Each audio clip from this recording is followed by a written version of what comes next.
আসসালামু আলাইকুম ওয়া রাহমাতুল্লাহি ওয়া বারাকাতুহু। আজ আমি ইস্তেগফারের ফজিলত, আমল এবং কিভাবে আমল করলে আপনার দুনিয়ার সকল পেরেশানি, সন্তানের অভাব ও পেরেশানি, ব্যবসার সমস্যা, অভাবের পেরেশানি, টাকা পয়সা, চাকরি বাকরি, মানসিক শারীরিক পেরেশানি সহ সকল দুনিয়াবি ও আখিরাতের সমস্যার সমাধানে আল্লাহর গায়েবী সাহায্য নেমে আসবে সে ব্যাপারে কোরআন এবং হাদিসের আলোকে আলোচনা করব। আশা করি এই ভিডিওটি আপনার জীবনের সমস্ত সমস্যা সমাধানে খুবই উপকারী একটি বিষয় হবে।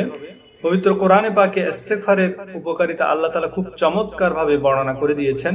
একদিন এক লোক হযরত হাসান বসরি রাহমাতুল্লাহ আলাইহির কাছে এসে আরজ করলো যে, হযরত, আমি বড়ই গুনাহগার, এমন আমল বলে দিন যেন আমার গুনাহসমূহ মাফ হয়ে যায়। তো হাসান বসরি রাহমাতুল্লাহ আলাইহি বললেন, বেশি বেশি ইস্তেগফার করো। এরপর আরেকজন এসে আরজ করলো, অনেক দিন যাবত বৃষ্টি হচ্ছে না, এমন